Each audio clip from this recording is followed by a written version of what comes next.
Bom dia a todos e a todas. Bom dia aos integrantes da mesa, ao Bom pessoal de dia. apoio.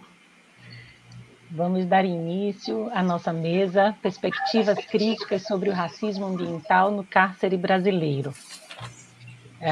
A mesa ela vai partir de um trabalho que foi recém-defendido na Universidade Federal da Bahia, de João Pablo Trabuco de Oliveira, que está aqui presente hoje conosco. Em seguida, teremos a fala de Laerte de Paula Borges Santos, Luiz Expedito Machado Rodrigues, e também falarei ao final, Alessandra Prado.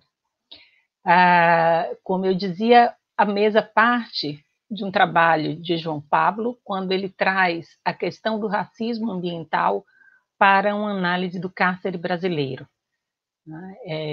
João Pablo inova em sua dissertação de mestrado com essa perspectiva, e é a partir daí, então, que a nossa mesa vai acontecer.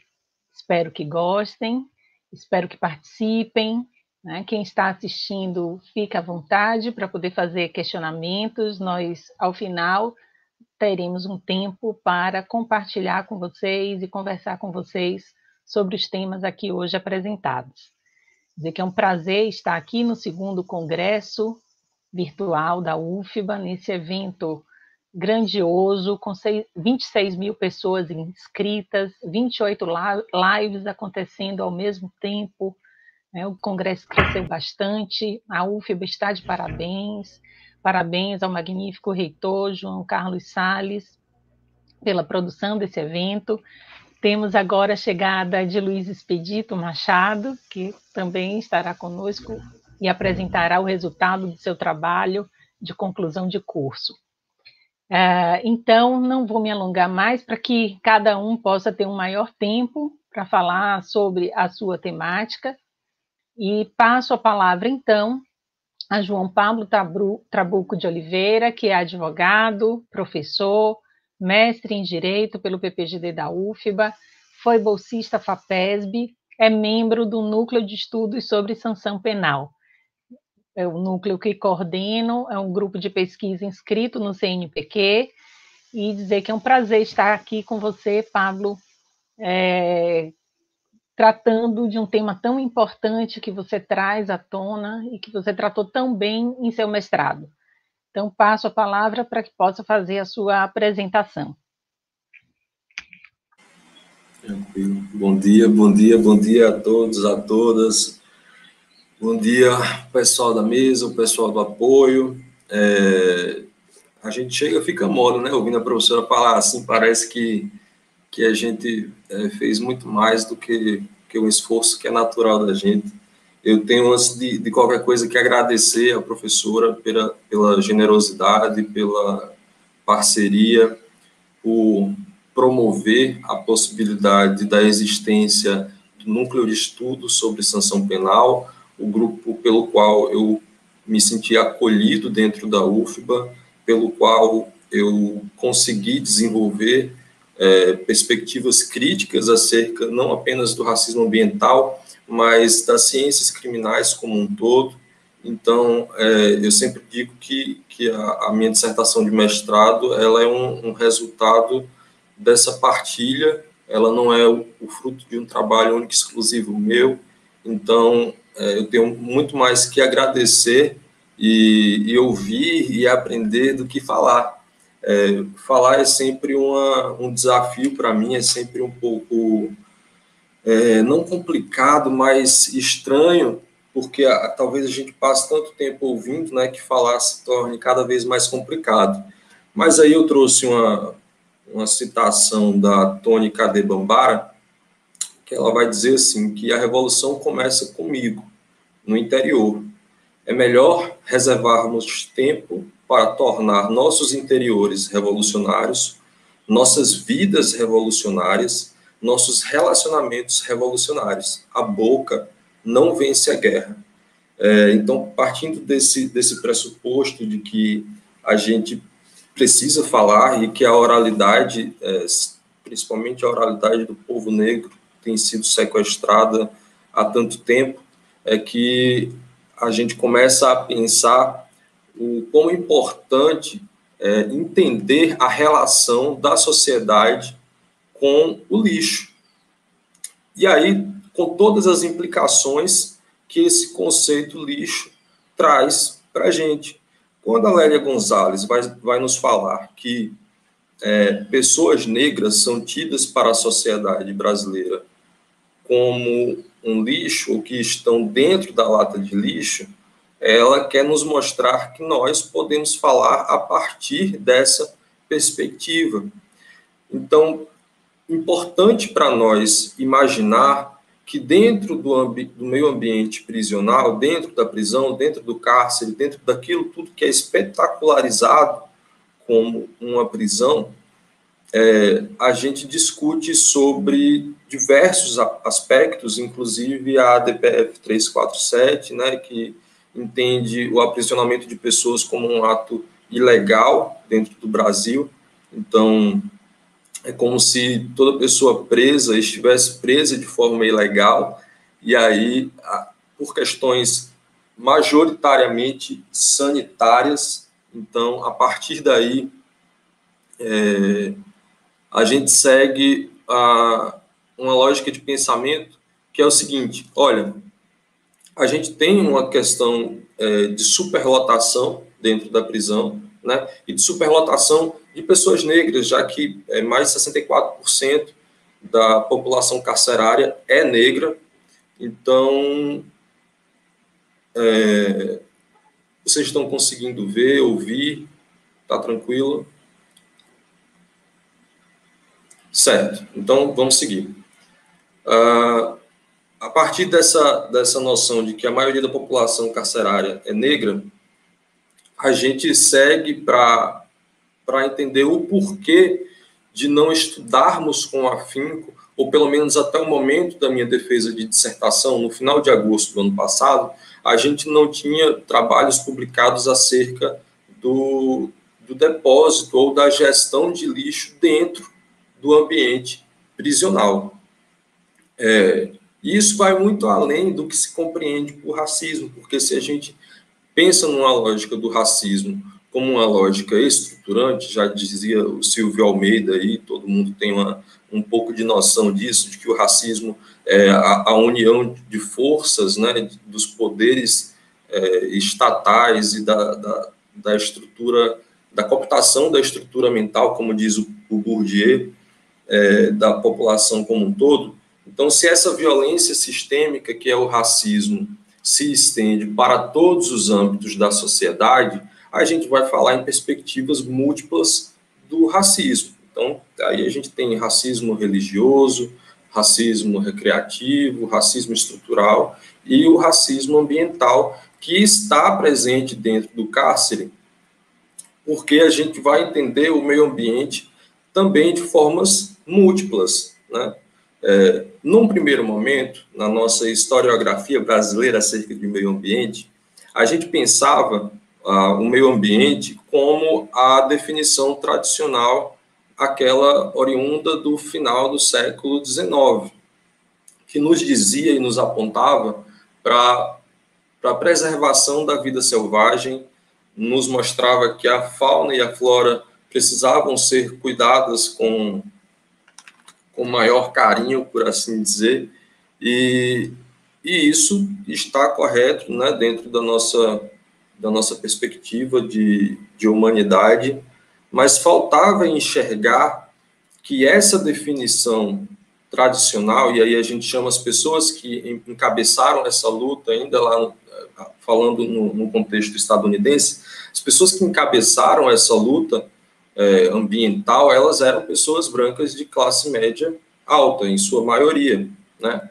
Depois de 1960, quando houve um boom, uma explosão pelos direitos civis e pela igualdade racial, é que começou a se compreender que nessa lógica de industrialização e de fábricas e de tudo, desse conglomerado de grandes empresas que produzem lixos, e não apenas lixos, mas lixos tóxicos e dejetos químicos, esse aporte, né, esse material que era ele era jogado em sua grande parte também, nas comunidades de maioria, cuja população é majoritariamente negra. Então, isso já começou a acontecer lá nos Estados Unidos por volta de 1960, e a partir daí, aqui no Brasil, veio em 2001, com a criação da Rede Brasileira de Justiça Ambiental, e a gente começou a discutir com mais afinco essa ideia de racismo ambiental, que é definida para o Robert Bullard, bebendo da fonte lá do Benjamin Chaves, como qualquer política prática ou diretiva que afete ou prejudique de formas diferentes, voluntário ou involuntariamente, a pessoas, grupos ou comunidades por motivos de raça ou cor, ligada ainda aos lugares onde moram, trabalham e têm o seu lazer as pessoas de cor. O que é que acontece? A gente está pensando aqui dentro de uma lógica territorial que abrange o meio urbanizado, correto? A gente está falando de urbanização. A gente pode falar também de um êxodo, né, rural pós-abolição, mas nesse momento a gente está falando basicamente de um território urbano. O que é que acontece, então? A gente tem uma declaração da Conferência das Nações Unidas sobre o Meio Ambiente Humano que vai nos mostrar a relevância dos dois aspectos do meio ambiente humano, o natural e o artificial, que são essenciais para o bem-estar da pessoa humana.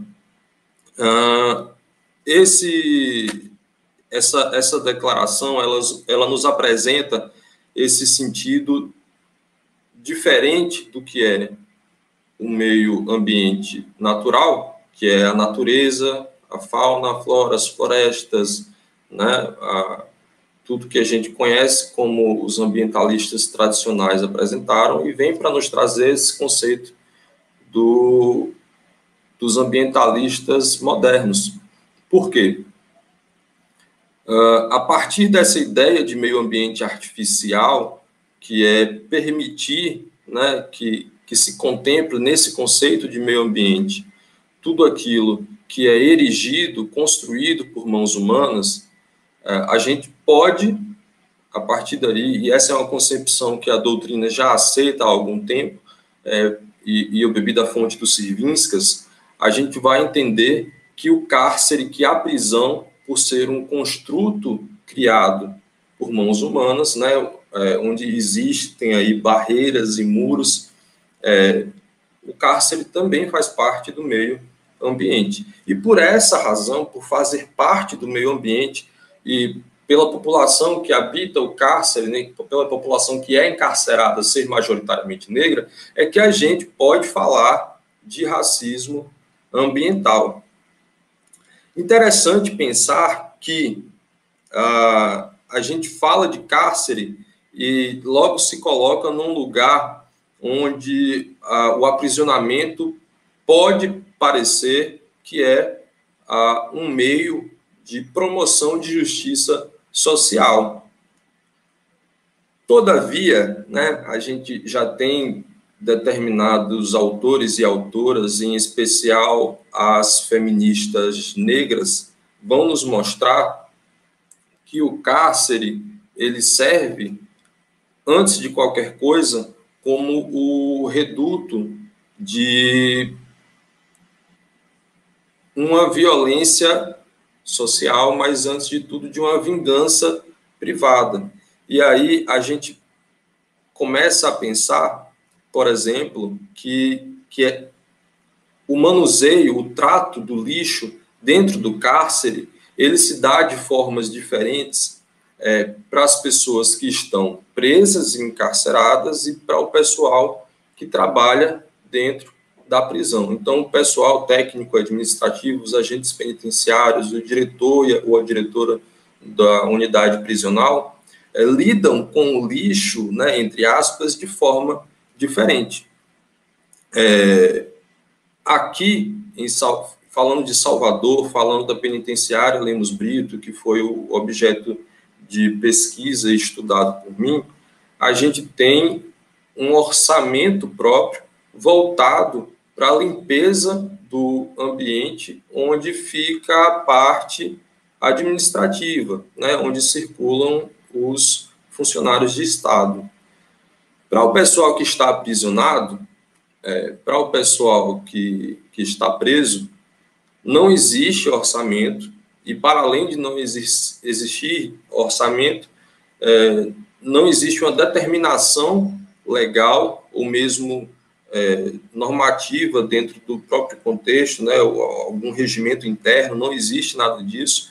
Existe uma ordem moral que vai fazer com que determinados presos cuidem da parte da faxina, né, que é o que a Natália aqui vai nos mostrar, que são chamados de fardas azuis. Então,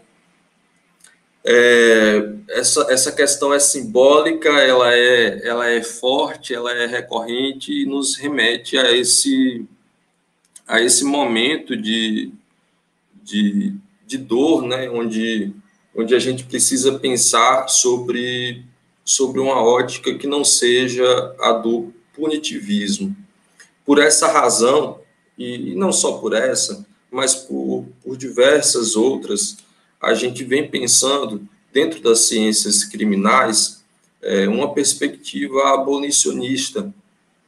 E falando sobre uma perspectiva abolicionista, a gente vai pensar também numa palavrinha-chave que pode ser essencial para virar, eu acabei de falar chave, mas falando chave de novo, já virar a chave do mundo através, não apenas da retórica, não apenas através dos trabalhos científicos, que são, sim, muito importantes, né, que esses espaços de discussão são extremamente relevantes, mas que a gente pode se utilizar da solidariedade.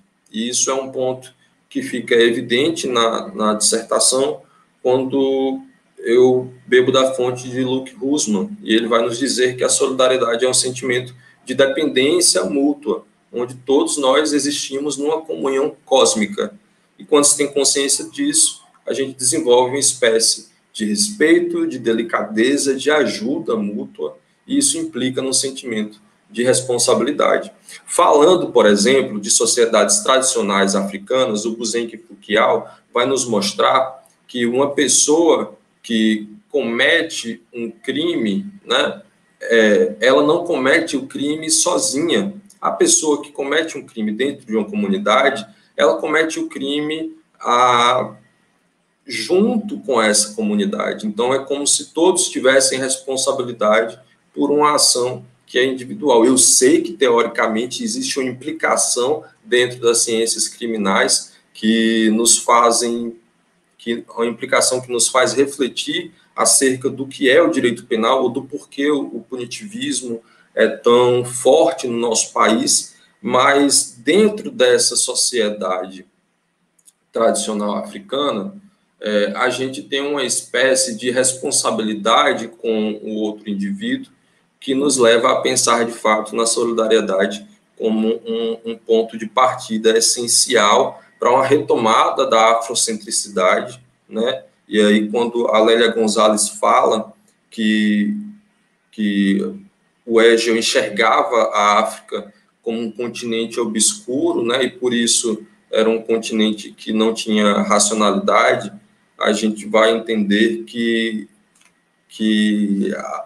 a emoção, né, tratar as pessoas negras como pessoas que são passíveis de cometer crime mais facilmente, por única e exclusivamente a cor da pele, ou mais que isso, eu peço perdão a vocês, a gente não tem só o fator fenotípico, né, a gente tem fatores biológicos, sociológicos, antropológicos, que nos levam a entender que o crime é, de certa forma, atrelado à pessoa negra, quando, na verdade, não é bem assim. Pois, muito bem, a gente tem algumas legislações que são importantes para a gente pensar o racismo ambiental dentro do cárcere. Dentre elas, tem a resolução número 5, de 2012, e vai de encontro, né, a auditorias realizadas, por exemplo, pelo Tribunal de Contas do Estado em 2013, a gente teve uma CPI do sistema carcerário em 2009, que mostram como a prisão é um ambiente completamente inóspito, insalubre e que só faz sofrer todos e todas. Então, pensando aí essa lógica, essa ideia de romper a fronteira prisional, né? Eu acho que a grande contribuição vai nesse sentido, de pensar que a prisão não é um locus específico totalmente dissociado da sociedade, não é um ambiente cujos muros conseguem separar a vivência de cada um. É obviamente que o contexto de pandemia fez com que essa população sofresse cada vez mais os impactos não só do coronavírus, mas do distanciamento, né? A gente tem relatos muito fortes sobre esse sofrimento, inclusive da tentativa de se utilizar containers para inviabilizar a proximidade, quando, na verdade, novamente, falando aqui de Salvador, Bahia e da penitenciária Lemos Brito, a superlotação ultrapassa o dobro, né, da população carcerária. Então, a gente tem essa ferramenta que pode nos fazer enxergar sobre diversas perspectivas. Eu acho que, num primeiro momento, era isso que eu queria falar. Eu acho que seria muito confortável para nós pensarmos o racismo ambiental apenas através de uma ótica de pessoas que trabalham com o racismo ambiental. Então, essa mesa foi composta especialmente por pessoas que eu admiro, por pessoas cujo trabalho refletem nessa abordagem. Então, a gente, quando fala de prisão, é imprescindível falar de sexualidade, a gente não pode deixar de remeter esse campo do nosso saber, do conhecimento, e principalmente dos saberes psi, dentro do meio ambiente prisional. A gente tem um mecanismo de chegada nesse meio ambiente prisional, que é o aspecto mais técnico do direito, é o modus operandi, né, das nossas autoridades judiciais, e aí, para isso, é necessário que a gente saiba como ler uma sentença, ou como essas sentenças abordam de forma crítica e de forma extremamente racista a pessoa negra dentro da sociedade brasileira para aprisioná-la. Então, são métodos de mortificação. A gente pode falar que as pessoas negras no Brasil são levadas à morte o tempo inteiro, a cada suspiro, a cada rejeição que a gente sofre como indivíduo, toda a comunidade sofre. Mas, para além disso, existe um ambiente de afeto, de amor, de carinho, e que a gente deve cultivar, porque é a partir dele que a gente consegue construir alguma coisa positiva. Quando a Bell Hooks fala que a linguagem é um lugar de luta e fala sobre viver de amor, a gente está utilizando a nossa linguagem, o nosso português, né? Por mais que aqui no ambiente acadêmico a gente acabe suavizando o sotaque, que é o que eu gostaria de ver, e já vai puxando um pouquinho de novo. Eu gostaria de ver com maior diversidade de sotaque, de gênero, de raça, e a gente, principalmente o NESP, coordenado pela professora Alessandra, tem conseguido dar essa contrapartida para a sociedade, que é permitir que pessoas que historicamente foram vilipendiadas, e aí eu falo por mim, né, e pela minha trajetória, consigam não apenas falar o que escrevem, mas transpor o sentimento na escrita e na fala. Então, eu agradeço a presença de todos e todas, eu espero que a gente possa partilhar mais um pouco ao final da mesa. Se tiver algum questionamento ou algum comentário, a gente vai olhar e receber com muito carinho e afeto. E é isso, eu devolvo a palavra à mediadora, à nossa grande mestre, que eu tanto admiro, a professora Alessandra. Vamos adiante, depois dessa bela fala de João Pablo Forte, necessária, né, de um trabalho muito bem construído, de João Pablo Trabuco. Hoje o seu sobrenome está travando aqui, mas vamos lá. Então, chamo agora Laerte de Paula Borges Santos, doutorando e mestre em psicologia pela Universidade Federal de Pernambuco, na linha de investigação Processos Psicossociais, Poder e Práticas Coletivas, pesquisador vinculado ao Laboratório de Estudos da Sexualidade Humana, graduado em psicologia pela Universidade Federal do Vale do São Francisco. Ele que escreveu no seu mestrado sobre sexualidades encarceradas, afetos, desejos e prazeres no cotidiano do cortiço prisão feminino do interior pernambucano, e que agora, no doutorado, trata sobre o tema prisão e resistência, um estudo sobre os modos de subjetivação de mulheres encarceradas no sertão pernambucano, dando continuidade ao seu trabalho de mestrado, né, ainda dentro da temática, uma temática que tem toda a relação com a fala anterior, com a fala de Pablo, né, e que vai refletir também sobre a questão do racismo ambiental numa outra perspectiva, destacando aqui a questão da sexualidade, né, mas essas questões estão todas imbricadas. Então, não vou me alongar, porque o trabalho é de Laerte e é ele que vai falar sobre a temática. Passo a palavra, então, agradecendo a sua participação, né, relembrando aqui também a sua participação no NESP, e que, né, todos ficaram muito contentes com a sua presença, encantados com o seu trabalho, pela riqueza do seu trabalho, né, embora de uma temática muito difícil e de uma realidade muito dura. Né? Passo, então, a palavra para que você possa compartilhar a sua pesquisa com todos nós. Então, bom dia a todas, a todos, a todes, né?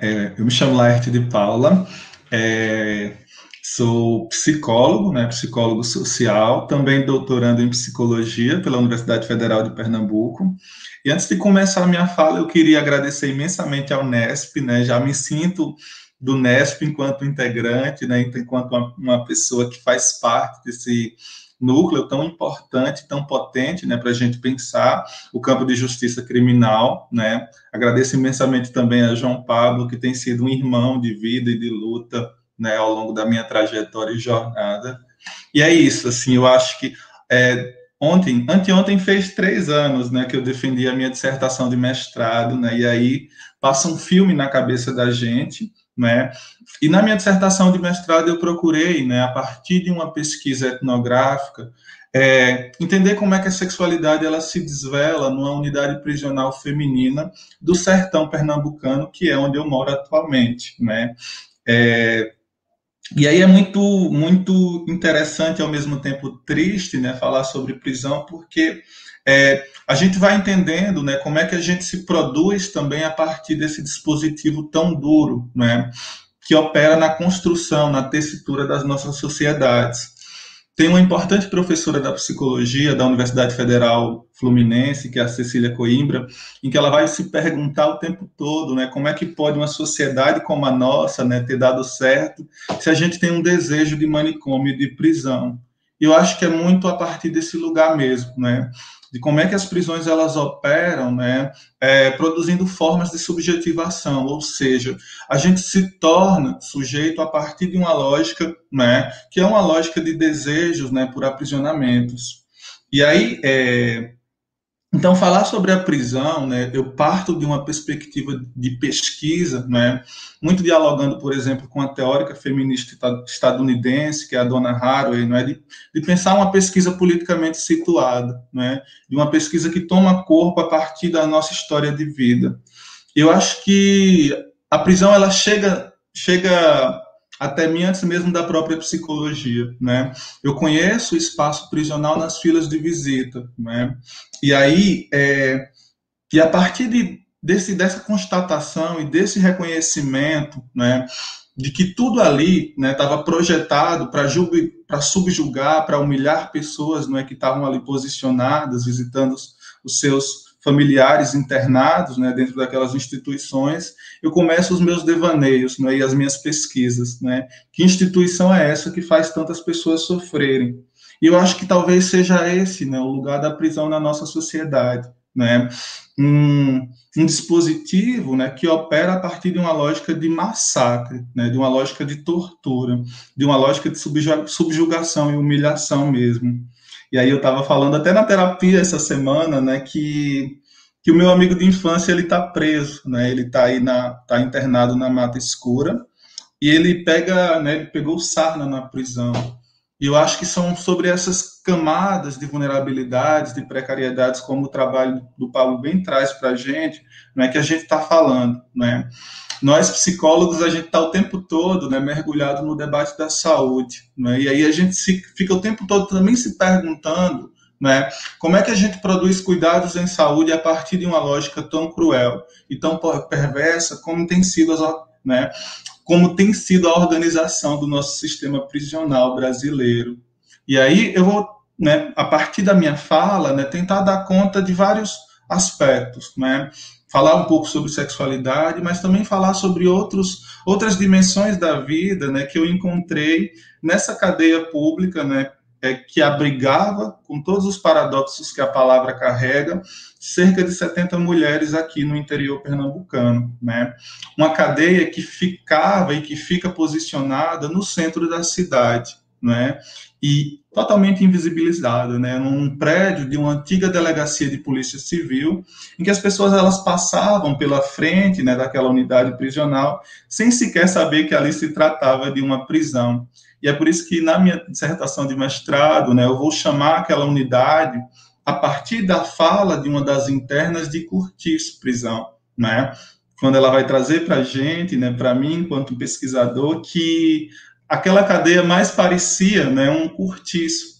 E aí falando um pouco de que tratava-se de uma instituição prisional que se diferenciava um pouco, ou bastante, das grandes instituições prisionais que ela já conheceu ao longo da sua vida, Mas a gente nunca pode falar de uma boa prisão, A prisão ela está o tempo todo operando a partir daquilo que a gente pode chamar, enquanto de um fio de um dispositivo necropolítico na nossa sociedade, tomando aí o debate do Mbembe, que é um filósofo camaronês, que tem pensado no contemporâneo, que tem pensado na atualidade sobre como é que a gente pensa nessa regulação e nessa distribuição das mortes, E eu acho que a prisão ela tem operado muito a partir desse lugar, A partir da legitimação da organização de uma função assassina, de uma função genocida.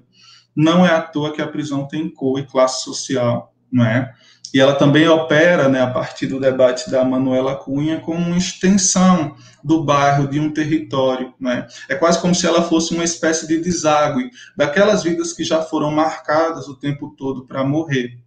E aí, pensando um pouco a partir da minha pesquisa, são várias cenas que me provocam a pensar junto com vocês, na prisão como esse espaço que produz a nossa subjetividade, Desde, por exemplo, aqui, no interior pernambucano, no estado de Pernambuco, a gente tem essas internas que trabalham para a instituição prisional, e que aqui tem o nome de concessionadas, E aí, as trabalhadoras da prisão, elas também se responsabilizavam por carregar o lixo para fora da unidade, Mesmo presas em regime fechado.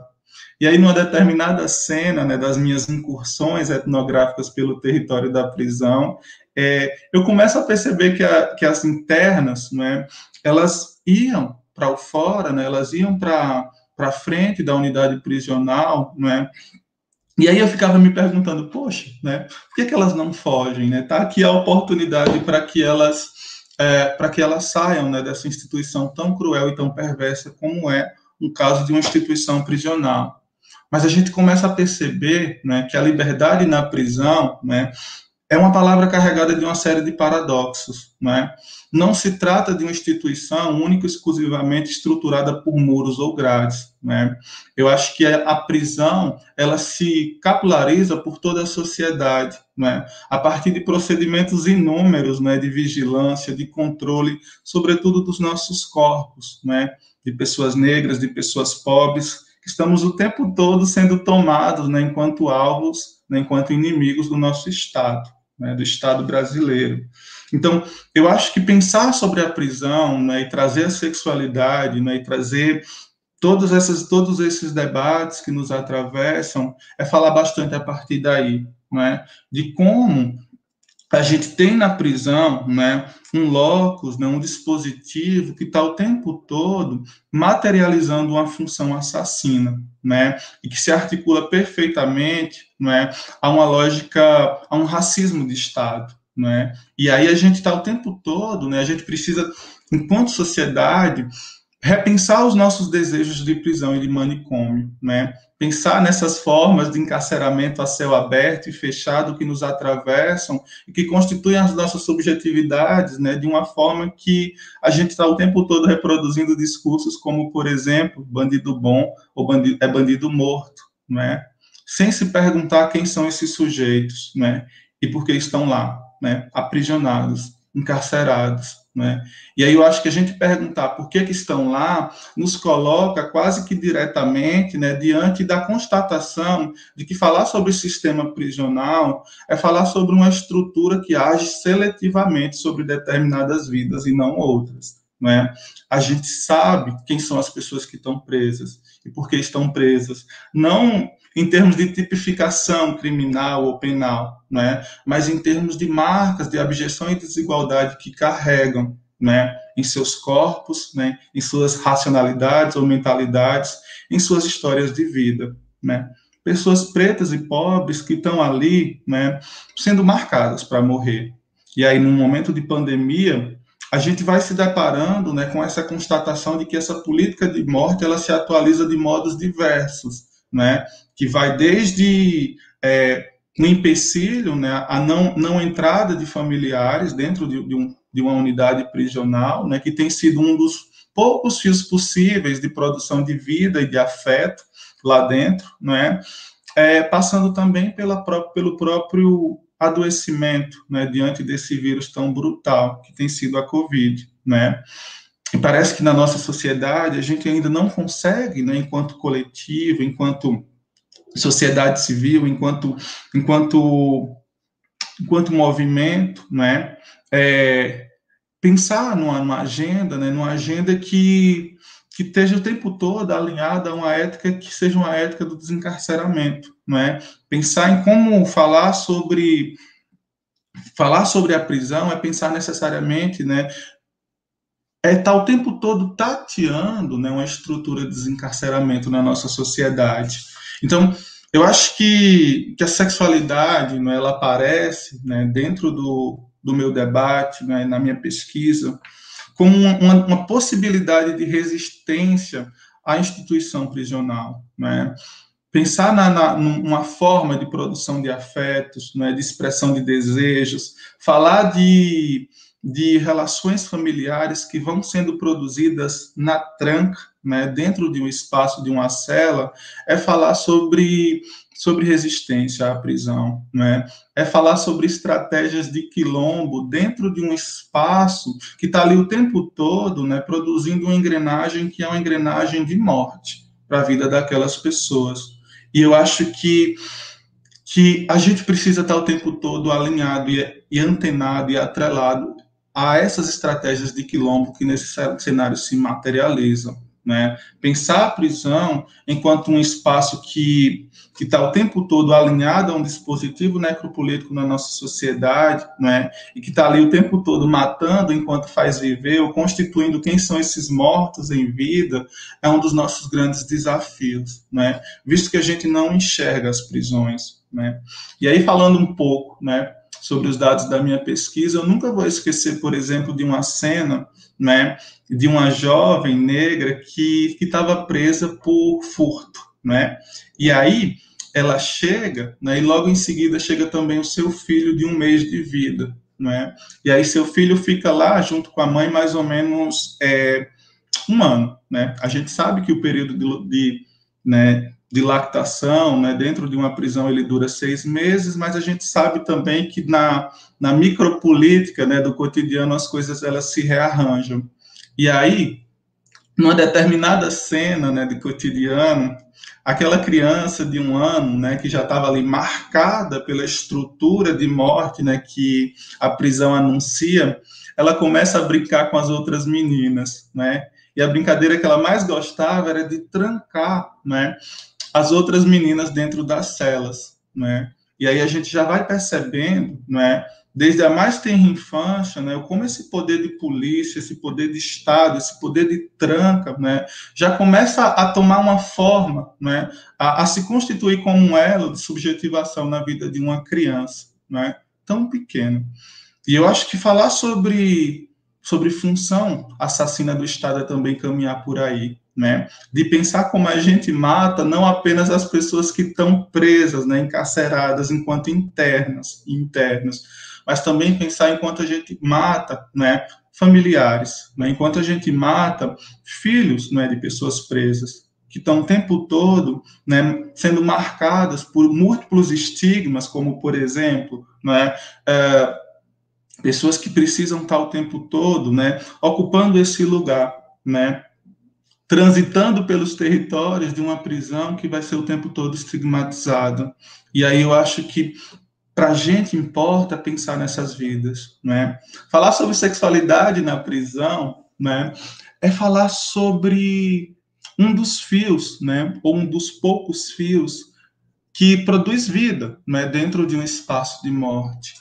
Mulheres que trocavam cartas entre seus companheiros, com os companheiros que estavam presos na unidade masculina, mulheres que rearranjavam novos relacionamentos afetivos, eróticos, né, e começavam a se relacionar umas com as outras, mulheres que cuidavam do corpo, né, da sua própria estética, né, que geravam renda a partir desse lugar, né, visto que os cuidados com o corpo, trabalhos de manicure, trabalhos como cabeleireira, né, apareciam como importantes, né, motores para que aquelas mulheres elas pudessem ter uma renda para si mesmas ali dentro.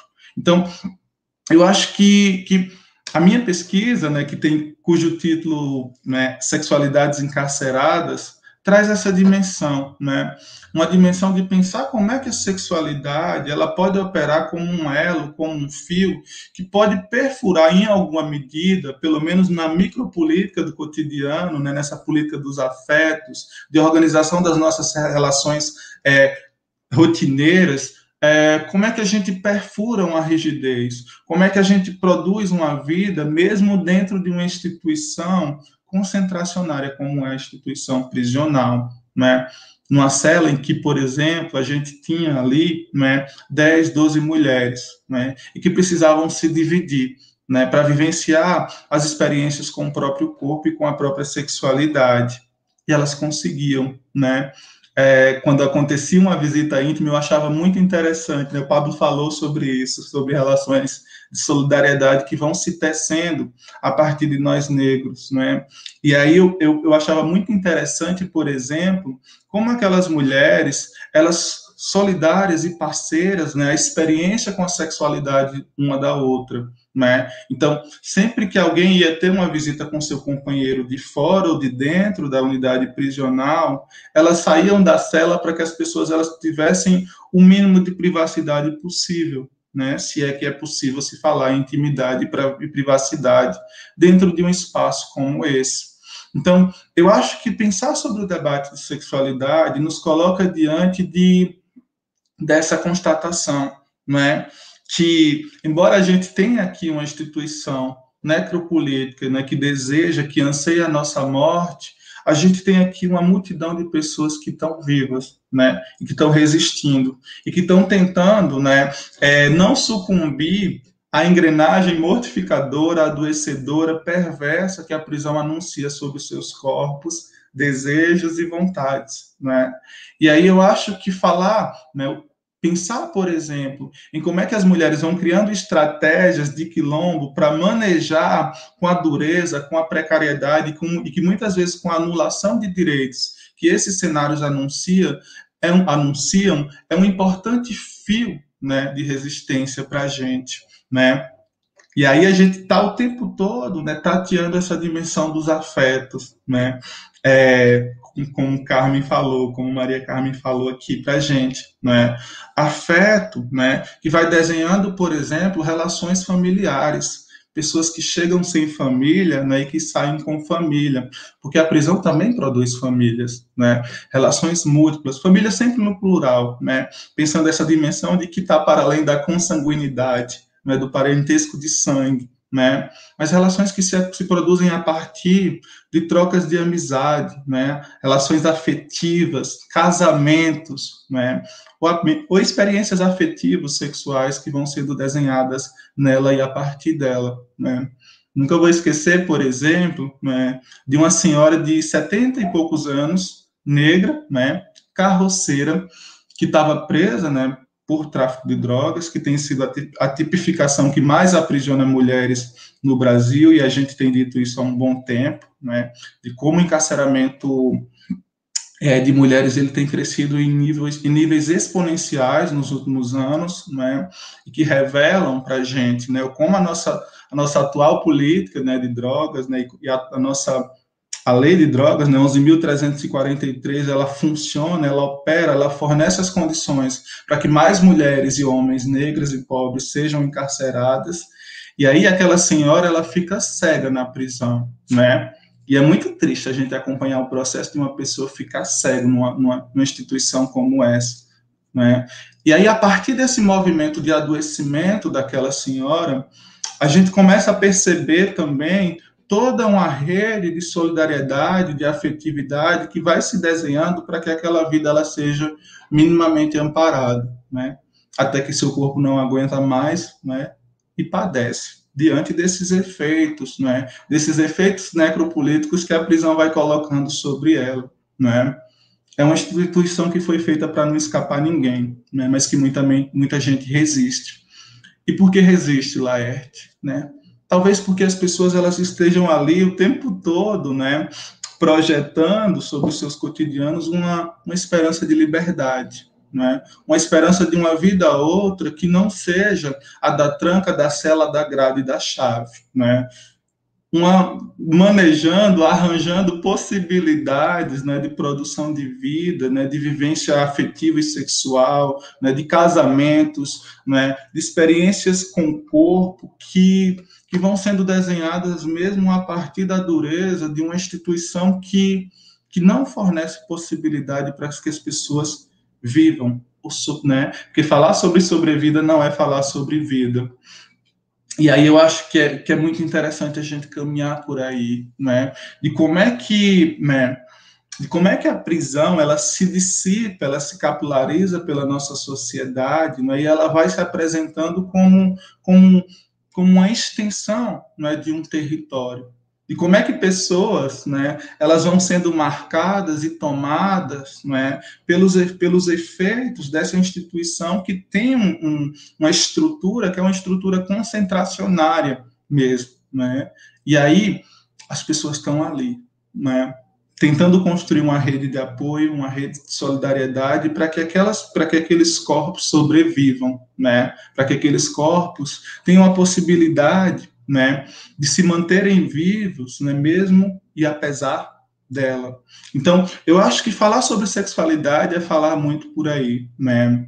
Tem uma fala de uma interna, né, de uma das minhas interlocutoras de pesquisa, que ela falava que ela sempre dava um jeitinho, né, para vivenciar a sexualidade dela, para vivenciar os desejos, né, que ela descobriu na prisão por outras mulheres, né, mesmo diante dos mais variados empecilhos, né, como, por exemplo, a impossibilidade de uma visita naquele momento, né.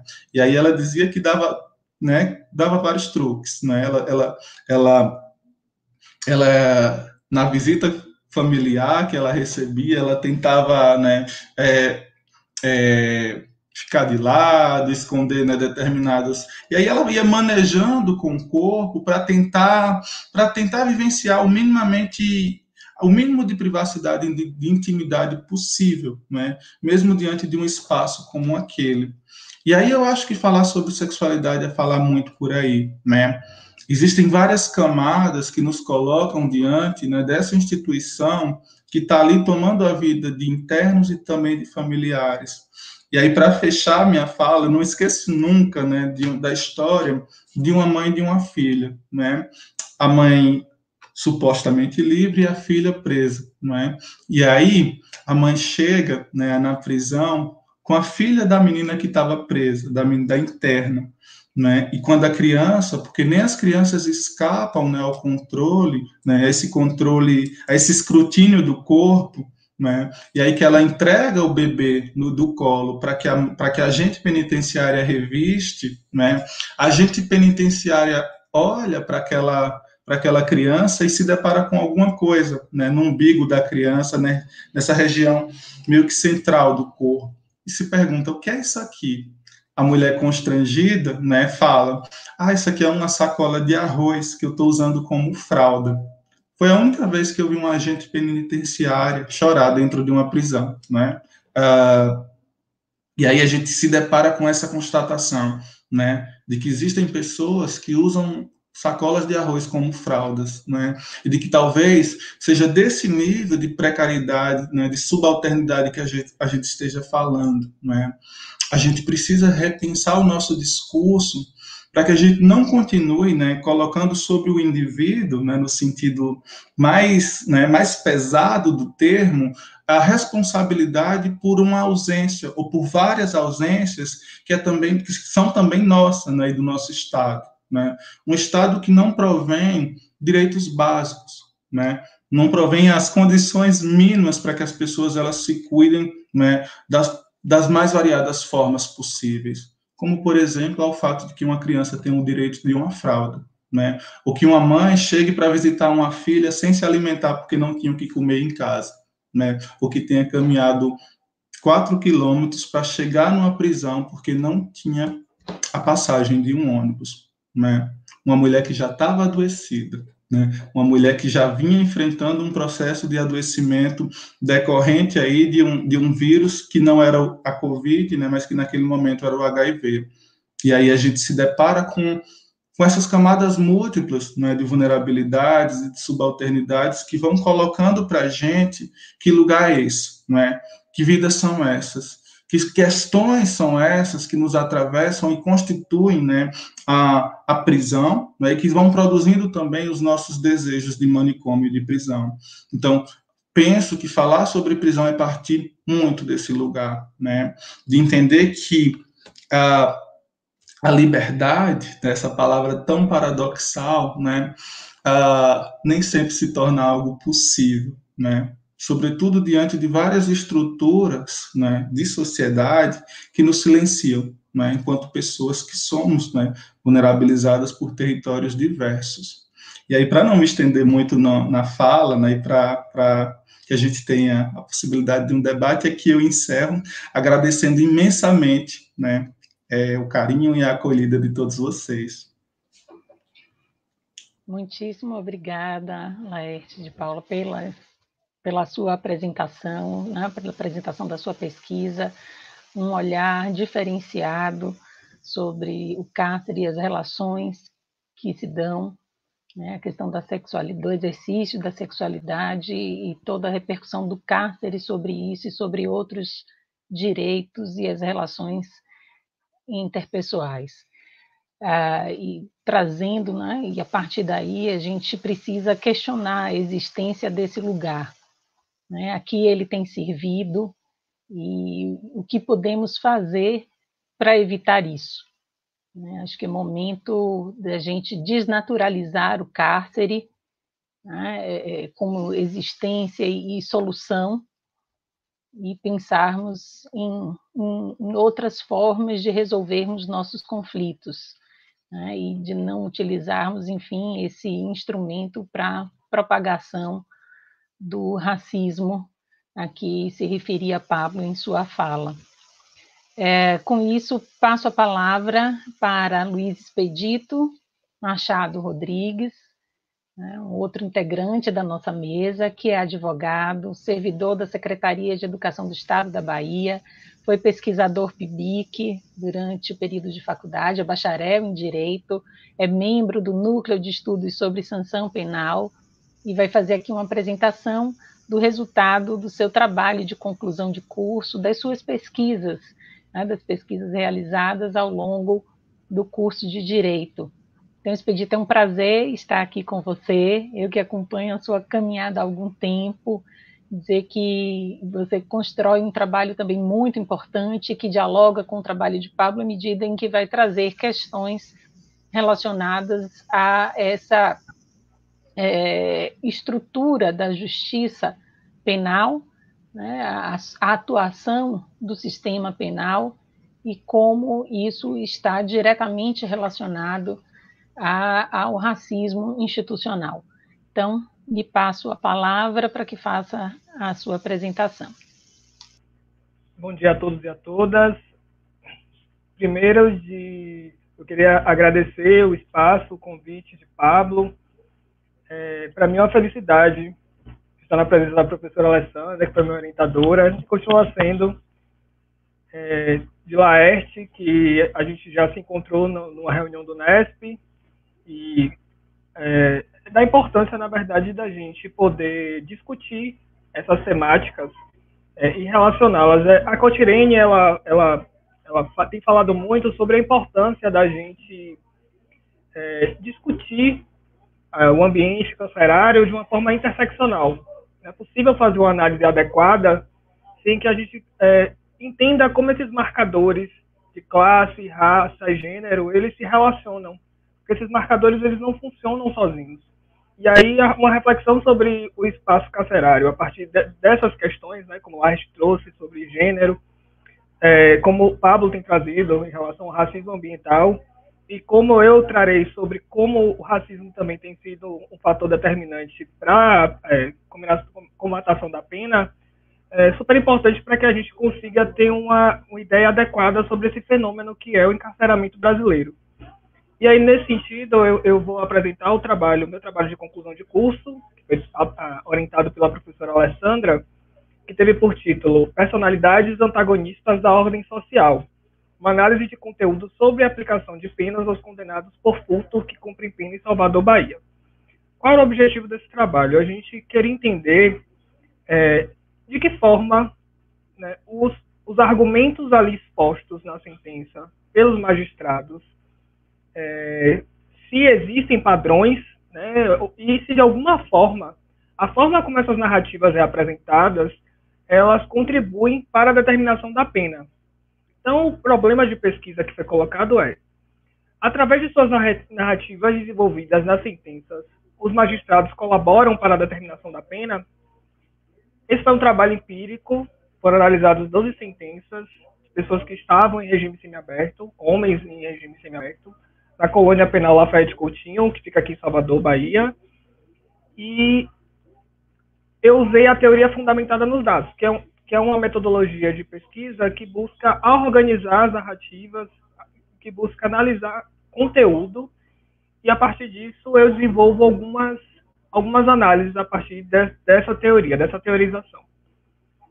Então, primeiro que, em relação às sentenças de primeiro grau, que foram as sentenças analisadas, eu pude observar em relação ao crime de furto, que foi o crime que eu escolhi para poder fazer essa análise, dessas 12 sentenças, né, elas foram selecionadas a partir desse critério, fosse crime de furto e que tivesse uma condição de semiaberto na colônia penal no segundo semestre de 2015, para ser preciso, em novembro, eu pude observar que existiam alguns padrões, a partir da minha análise, usando a teoria fundamentada nos dados, e esses padrões se repetiam independente do fato, de como o fato, né, no caso o furto, havia sido cometido.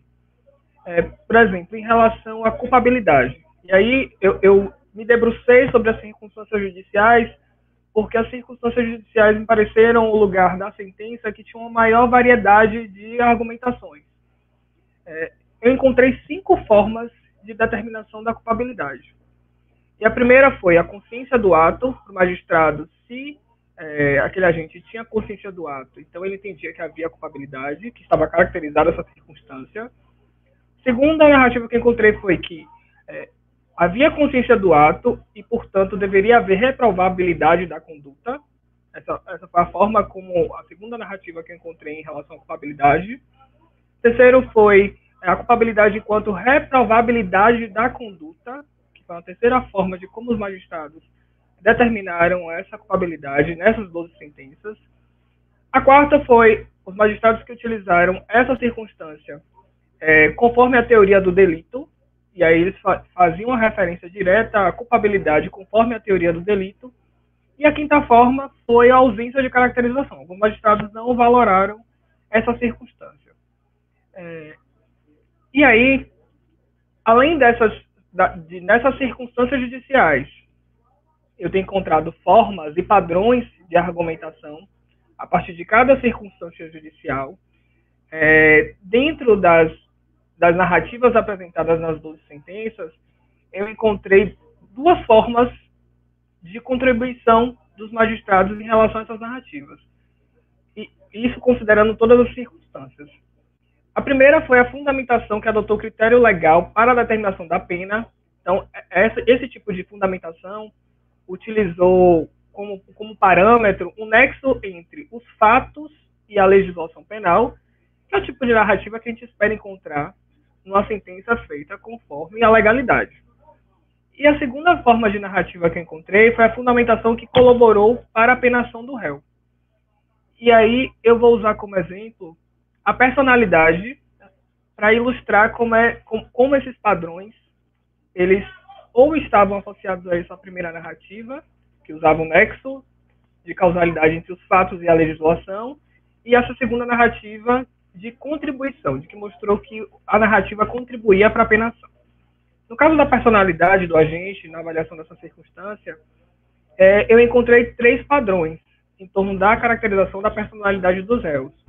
E aí, no primeiro achado, me chamou bastante atenção, e por isso eu estou usando esse como exemplo, o seguinte: o magistrado alega não existirem provas nos autos que indicassem terem os réus personalidades que não fossem moldadas para a prática criminosa. Então, nesse primeiro achado em relação à personalidade, o que se percebe é um claro desrespeito ao princípio constitucional da individualização da pena, já que os réus do processo não tiveram sua caracterização individualizada. Eram mais de um réu.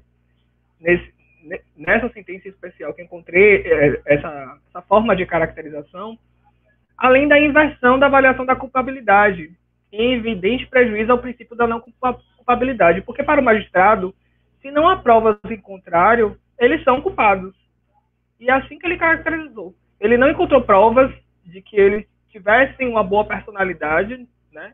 E aí entende que, como não há provas em favor, ele inverte o ônus da prova. No segundo padrão argumentativo em relação à personalidade, o magistrado indicou que não existiam elementos suficientes para a sua caracterização, o que foi constante em relação à avaliação das circunstâncias.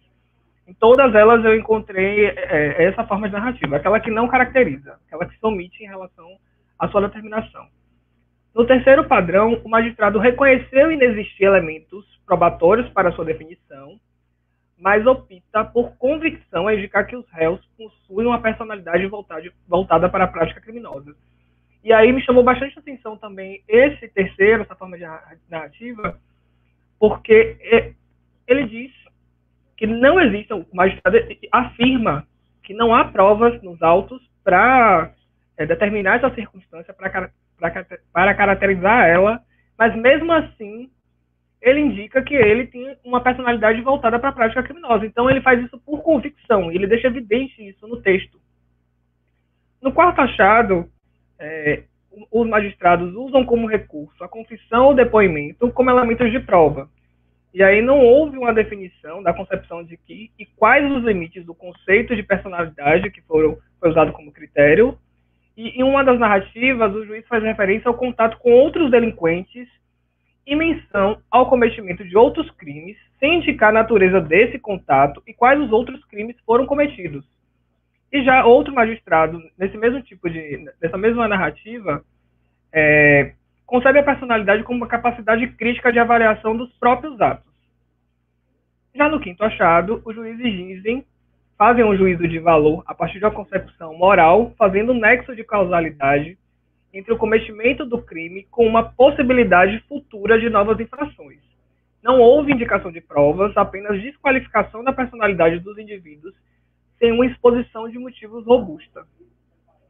E aí, considerando a necessidade intrínseca, a referida à teoria de realização de saturação, isso é um item importante da metodologia que eu usei, que é a teoria fundamentada nos dados. Para a perfeita teorização, houve um número ínfimo de documentos analisados e, portanto, a variedade dessas narrativas ela pode variar se essa quantidade de sentenças aumentar. E aí, em muitas dessas caracterizações, o que se percebe é também um silêncio, uma ausência de caracterização, uma omissão em relação aos argumentos que devem ser expostos. Todavia, sabe-se que o silêncio, por vezes, pode ser eloquente. E a ausência de fundamentação adequada, a automatização de decisões judiciais e a omissão quanto ao devido cumprimento dos deveres legais na determinação da pena conduzem à conclusão de que tais circunstâncias também são parte de um repertório, visando a manutenção de um controle social. No entanto, pode-se perceber que o papel do magistrado pode ir além da sua função estatutária, contribuindo de forma institucional para a determinação da pena. E aí, Barata, ele vai dizer que a compreensão das narrativas produzidas nas sentenças judiciais se revela importante para a análise acerca de sua finalidade. Leis e mecanismos psíquicos atuantes na pessoa do aplicador do direito aparecem como uma questão científica decisiva no processo de filtragem da população criminosa e responsável pela distorção na distribuição social da criminalidade. Os dados do encarceramento no mínimo indicam um agir seletivo das agências policiais e judiciais, exteriorizando uma espécie de naturalização de práticas racistas pelos poderes constituídos, que se reflete no direcionamento das instituições punitivas. E aí, nesse aspecto, eu começo a me deparar com uma criminologia crítica, porque, como essa citação que eu acabei de fazer de Carvalho, a gente acaba tendo uma ausência de explicação, e aí a criminologia vai ser o suporte para que a gente compreenda por que esse público é apenado, e principalmente a partir dessas narrativas organizadas a partir dessa análise, para entender, porque mesmo como as provas indicam o contrário, o magistrado opta pela determinação da pena. Então, o processo judicial, como fonte de dados aqui apontado, pressupõe o posicionamento dos atores envolvidos. Os juízes não são atores neutros, ou mero porta-vozes do discurso oficial do Estado. E, segundo Pimenta, as escolhas linguísticas feitas pelo juiz possuem papel fundamental no texto, o que corrobora a nossa hipótese de não haver texto neutro, imparcial nem inocente.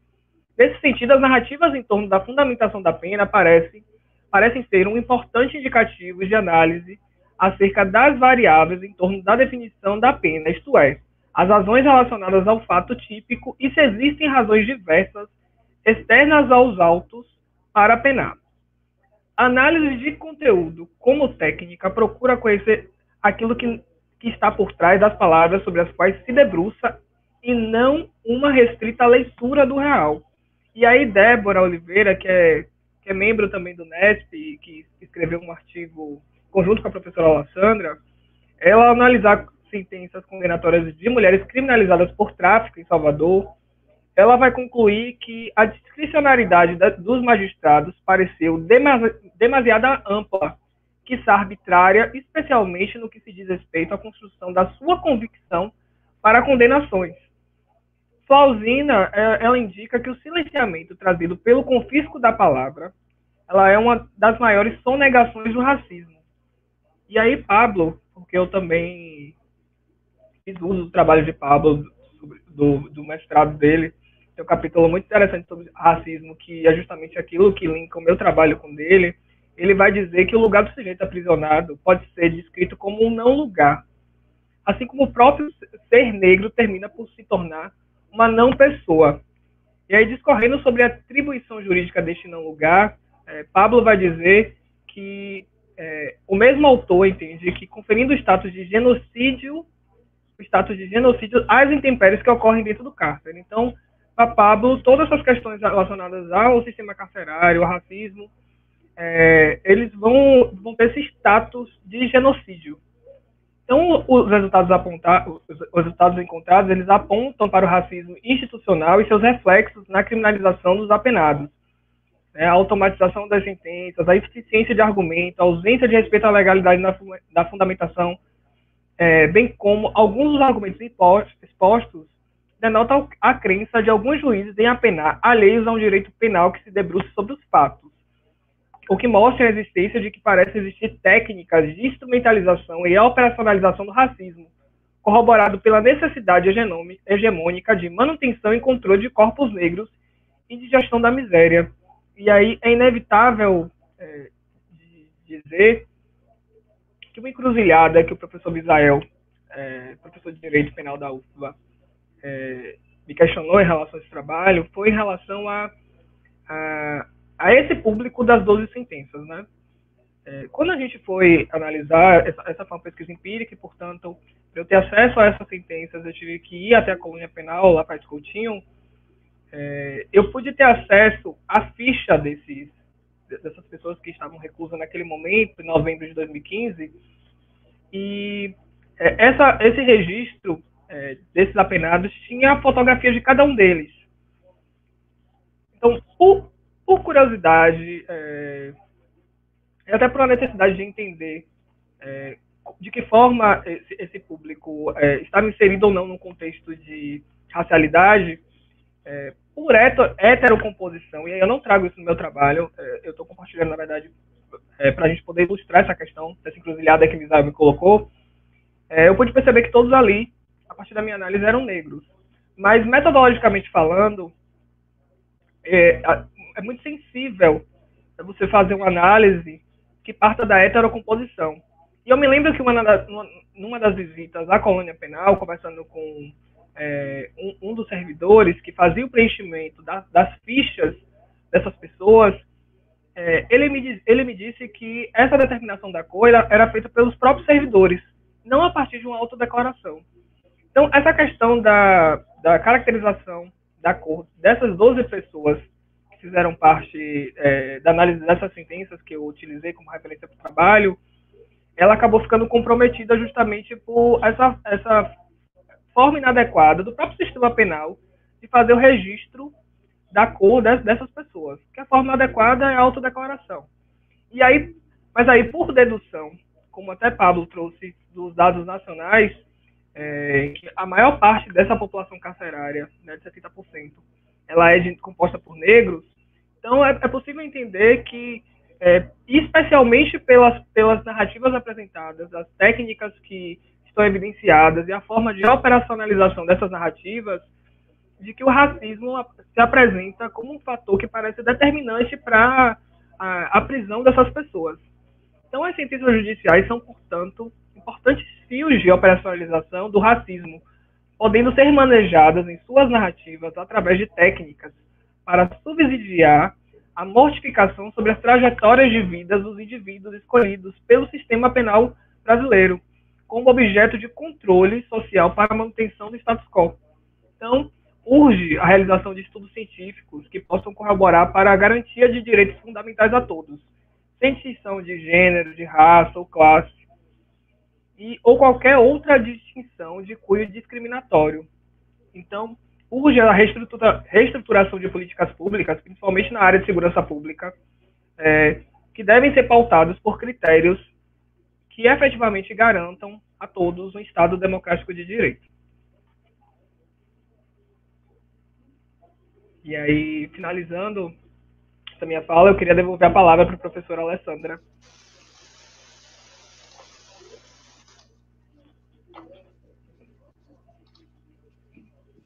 Pronto.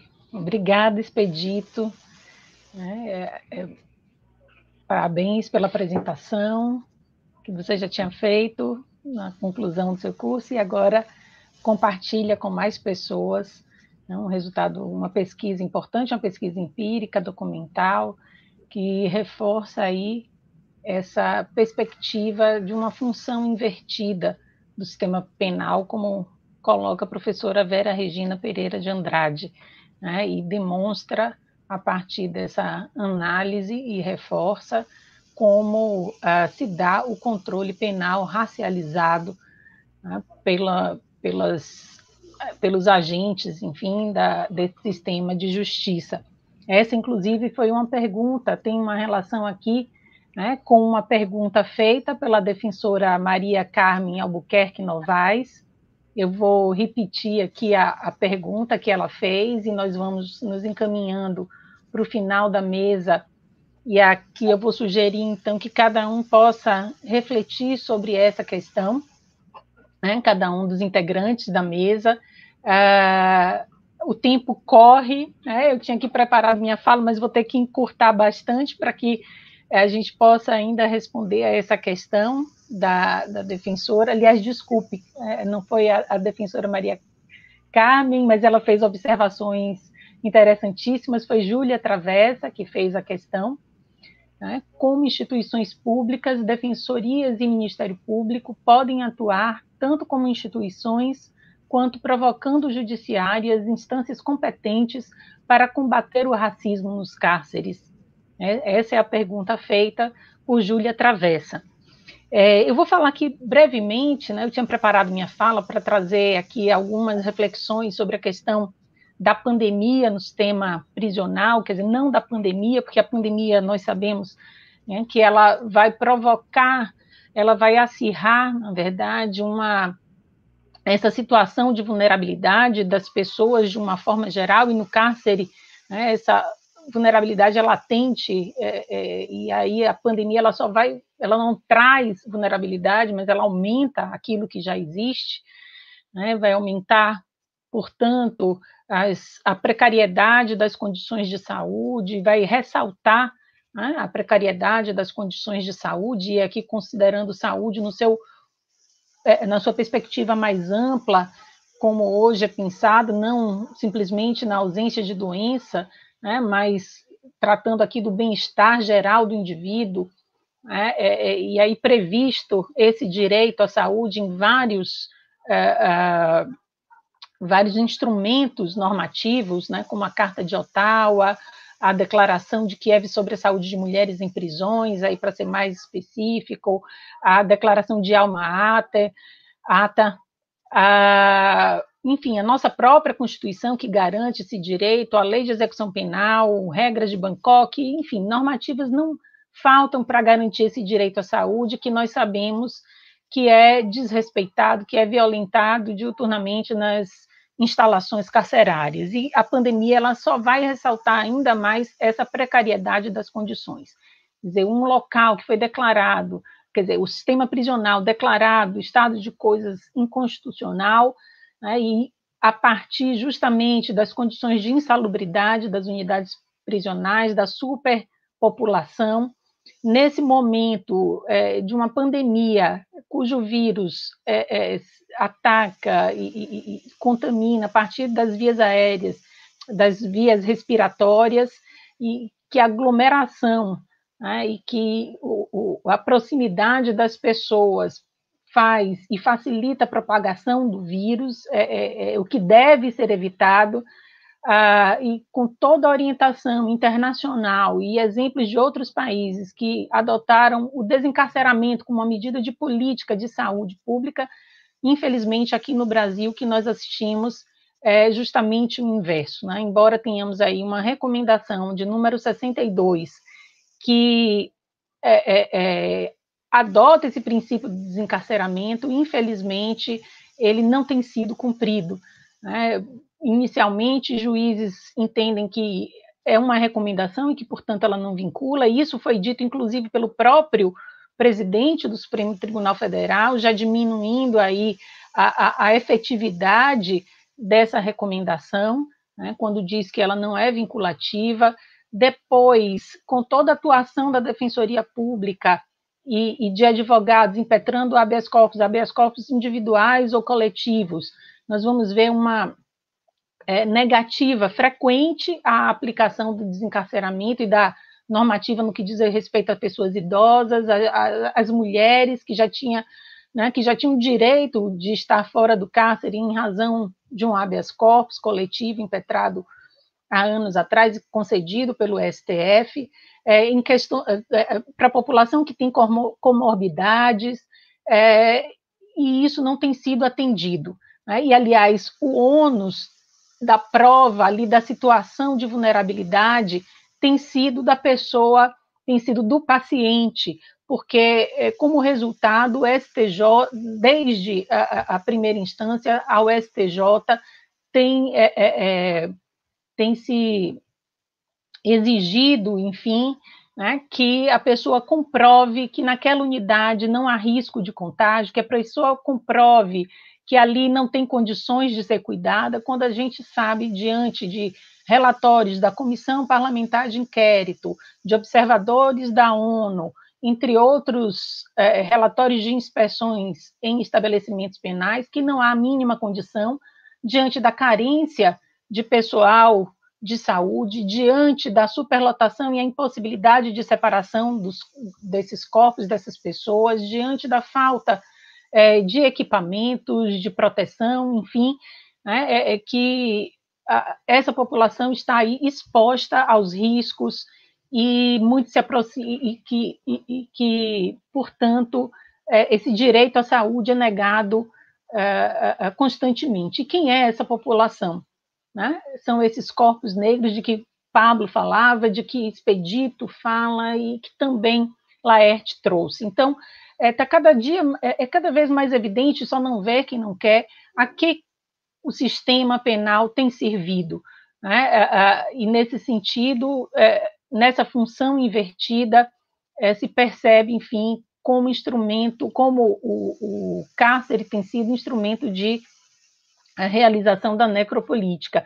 E aí eu venho, então, desculpem aqui a minha fala, né, rápida e, enfim, meio desorganizada agora por conta do tempo que restou, mas a pergunta feita por Júlia Travessa, né, quanto a como combater o racismo no cárcere, eu penso hoje, Júlia, que combater o racismo no cárcere é combater o cárcere, é combater o encarceramento. Não tem uma outra forma de combater o racismo no cárcere, a não ser desnaturalizando a prisão, entendendo que ela não é solução, né? Não é a solução que é propalada, que a legitima no sentido de controle social, no sentido de uma possível ressocialização dessas pessoas que estão em situação de conflito, né, social. Então, nesse sentido, eu penso que, né, a Defensoria e o Ministério Público podem assumir esse papel, o Ministério Público enquanto fiscal da lei, a Defensoria enquanto protetora de direitos, de atuar no sentido de um desencarceramento, né, como a Defensoria tem feito, em muitos casos, de impetração de habeas corpus coletivos, enfim, né, de lutar contra esse encarceramento em massa.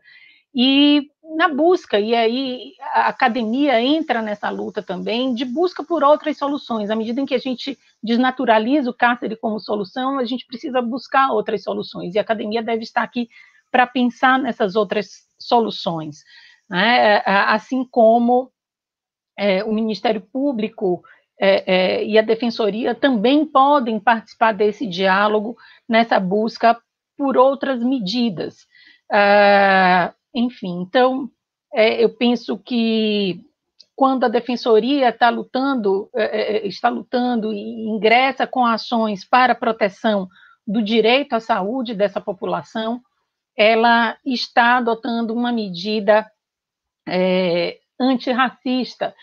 Quando ela luta pela liberação dessas pessoas do cárcere, ela está lutando por medidas que são antirracistas. Lógico que é preciso pensar também numa formação, né, dessas pessoas, numa mudança também da estrutura e da composição.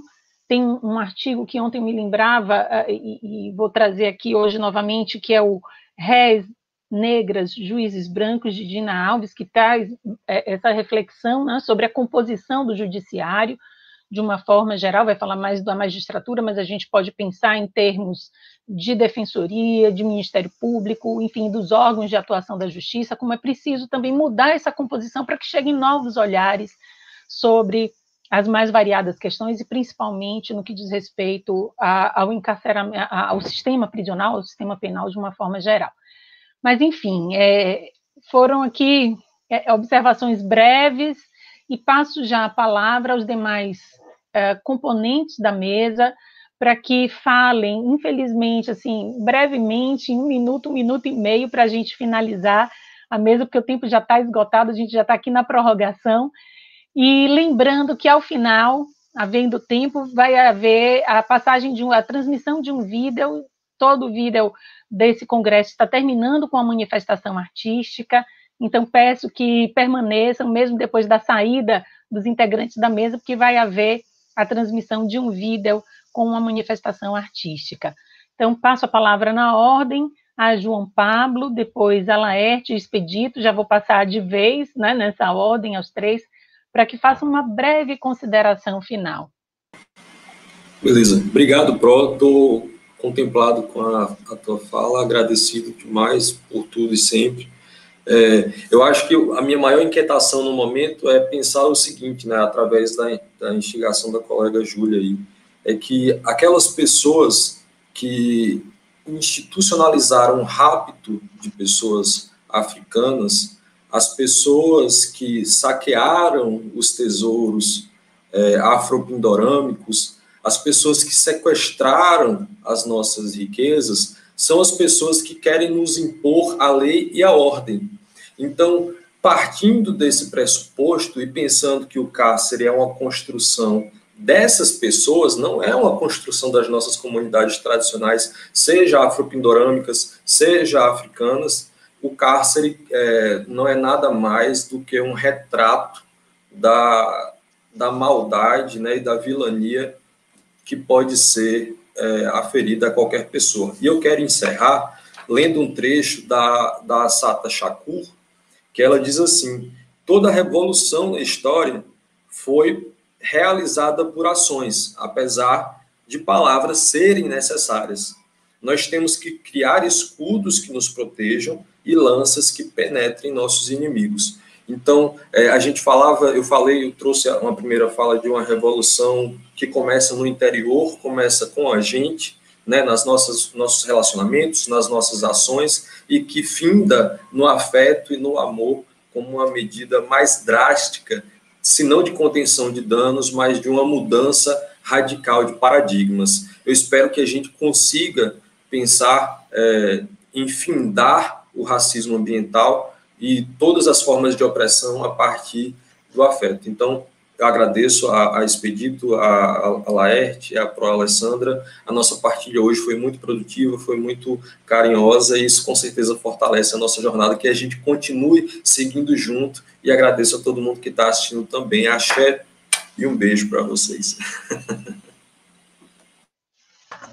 Então, nas minhas palavras finais, eu também gostaria de agradecer imensamente a presença de todos vocês, né, ao pessoal do Nesp pelo convite, e aí eu estou aqui firmando a nossa parceria, né, e a minha presença no Nesp, sempre enquanto um integrante, já me sinto da casa, né, e aí a provocação da Júlia, né, me fez pensar bastante a partir de uma necessidade que todos nós temos, né, enquanto uma sociedade civil, né, que é a de desconstrução, né, de descortinar o lombroso que habita em nós, né, de como a história do nosso pensamento no Ocidente, né, o campo, né, das ciências jurídicas ainda tem se sustentado a partir de uma ideia de criminalização da raça, né, quando a gente vê, por exemplo, ano passado, se não me engano, né, uma determinada magistrada no Paraná que utiliza o critério racial como um qualificador, né, para legitimação de uma pena,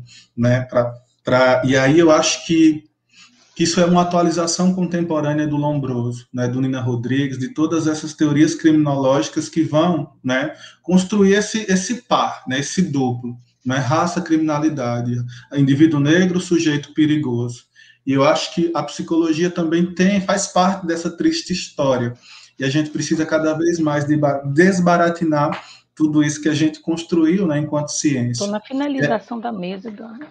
E aí, muito obrigado por tudo, por toda a acolhida, né, e agradeço imensamente, né, por vocês me trazerem, né, para cá e fazer parte desse grupo, desse coletivo tão potente, tão querido, né? Um abraço a todos, fiquem bem, se cuidem, permaneçam em casa, usem máscara, né, que a gente já vai sair dessa. Tchau, tchau, meu povo. Bem, essa pergunta, na verdade, ela é bem provocadora, né? De que forma essas instituições podem atuar contra o racismo.